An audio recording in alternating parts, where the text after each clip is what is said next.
अच्छा भाई सॉरी, मैं फिर से स्टार्ट करता हूँ। अच्छा, मुझे फाइंड करने थे इसमें इवन नंबर। ठीक है।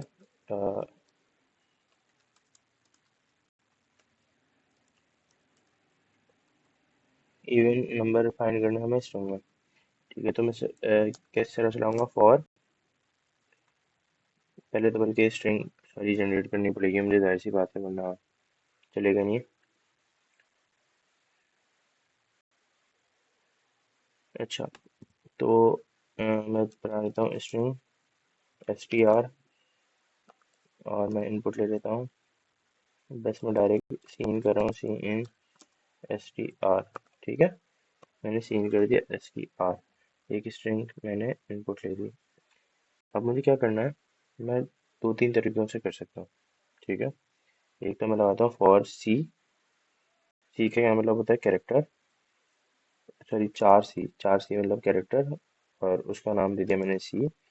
और यहाँ मैंने दे दिया इस str। इसका क्या मतलब है, ये स्ट्रिंग को ब्रेक डाउन करेगा character bye character.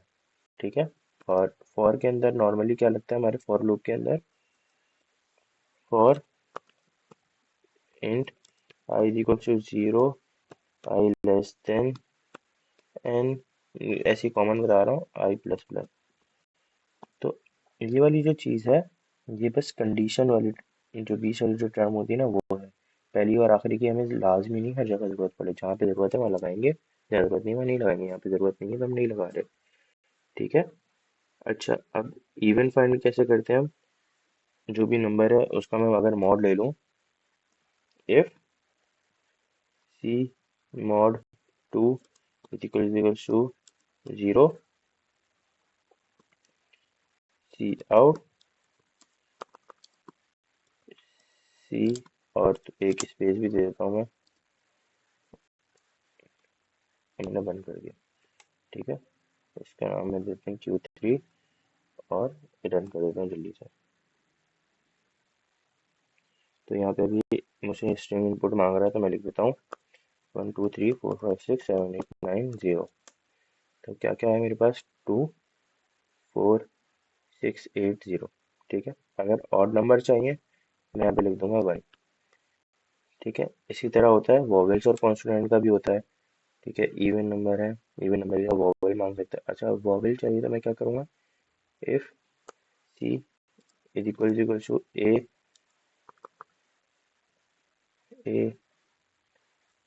C is equal to E, और बीच में क्या आएगा, और। ठीक है, अगर अच्छा, ये सिर्फ तब इस तरह होगा जब लिखा हुआ है यूजिंग स्ट्रिंग फंक्शंस। इस तरह के क्वेश्चन ना बहुत आते हैं क्वेश्चन पेपर्स में। ठीक है। अच्छा, अगर कॉन्सोनेंट दिया हुआ है, अगर ये बोला हुआ है कि कॉन्सोनेंट बताओ, मेरे कॉन्सोनेंट क्या होता है, जो वॉवेल नहीं है, तो उसमें क्या करेंगे। अच्छा, यहाँ पे तुम लोग खुद से अपने हिसाब से आगे कर लेना, ए आई और यू के लिए लगा लेना। ठीक है, मैंने ए और ई के लिए लगाया फिलहाल।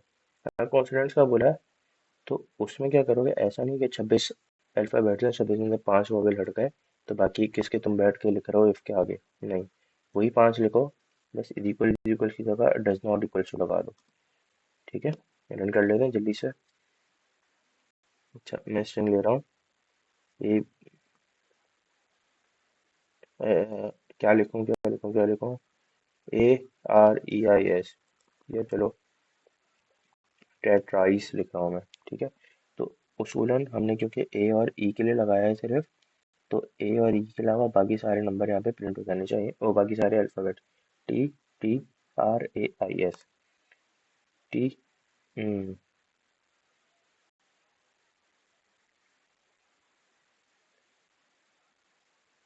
पूरा हो गया, ओके माय बैड, एंड आएगा।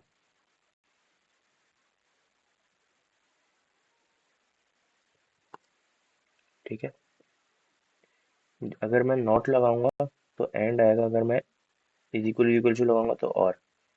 ठीक है, एंड का मतलब ना इसके इक्वल हो ना इसके इक्वल हो, ना ए हो ना ई हो, इन दोनों के अलावा, और का मतलब या तो ये हो या तो ये हो। ठीक है, एक दफ़ा वो भी करके देख लेते हैं हम।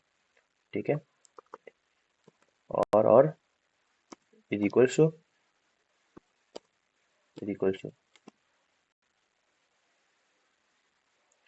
TETRAIS, तो ई आ गया। ठीक है, अगर एक दफ़ा और करता हूँ, ई ई ई सॉरी, मैंने कुछ भी लिख दिया, इसके अंदर एक ए है और एक ई, एक तीन ई है, तो जितनी दफ़ा आएगा उतनी दफ़ा रिपीट होगा। ठीक है, बच्चों वाला क्वेश्चन था, मैंने वैसे ही स्ट्रिंग के मैंने बता दिया। स्ट्रिंग के फंक्शंस मैं तुम लोग को थोड़े बहुत बता देता हूँ कि स्ट्रिंग के फंक्शंस बेसिकली होते हैं कौन कौन से।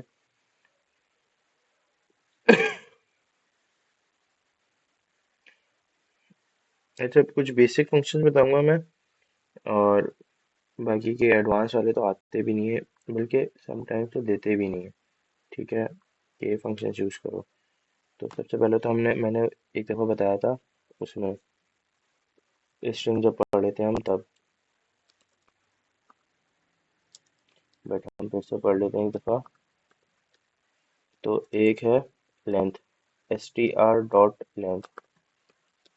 str का मतलब, str क्या होगा, जो भी आपके स्ट्रिंग का नाम है वो, और डॉट लेंथ बंद। ठीक है, ऐसे क्या होगा, उसकी लेंथ पता लग जाएगी। एक फंक्शन है प्लस का।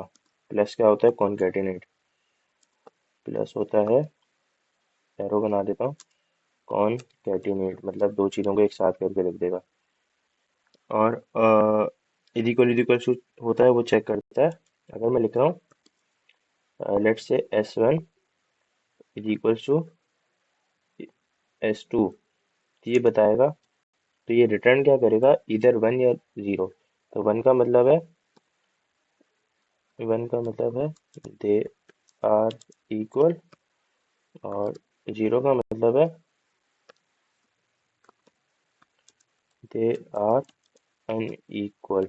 ठीक है, इसी तरह यहाँ पे ये किस तरह यूज होगा, S1 प्लस S2। ठीक है, इसको मैं उठा के फिलहाल यहाँ रख देता हूँ। इसका क्या मतलब है, अगर मैंने S1 में डाला है अब्दुल, S2 में डाला है राफे, तो ये इन दोनों को एक साथ करके लिख देगा। ठीक है, ये बेसिक होता है। ठीक है, तो स्ट्रिंग के लिए मेरे ख्याल से इतना बहुत है। स्ट्रिंग्स में यही आते हैं नॉर्मली, इससे ज़्यादा कुछ आते नहीं है।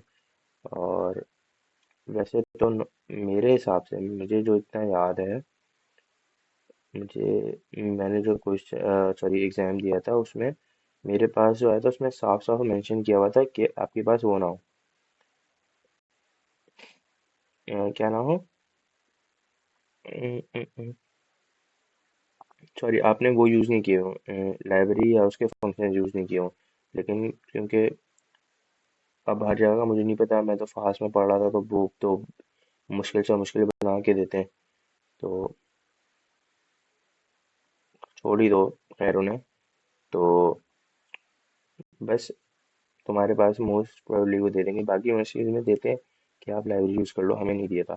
बट लाइब्रेरी यूज़ किए बकर भी बता दिया, लाइब्रेरी यूज़ करके भी बता दिया। अगर लाइब्रेरी यूज़ करके है तो तुम क्या करोगे, बेसिकली कैरेक्टर ये लगा दोगे। ठीक है, इसमें भी कोई मसला नहीं है एज सच। ये वाले फंक्शन तो फिर नहीं करने पड़ेंगे तुम्हें यूज़, मतलब यूज़ नहीं करना ये वाले। कॉन्केटेनेट करने के लिए S1 सी आउट S1 स्पेस सी S2 कर देना, इस तरह कर देना, या फिर कोई और तरीका पड़ा है तो वो कर लेना, अभी हम उसमें नहीं पढ़ रहे। मैं तुम्हें सिर्फ लाइब्रेरी वाले बता दिए। ठीक है, ये बाकी सारी चीज़ें हम ऑलरेडी सीख चुके हैं। ठीक है, अच्छा जी। और क्या है, मैं तुम लोग को देख के बताता हूँ। बाकी ये वाली वीडियो यहीं तक है, 10 मिनट की थी।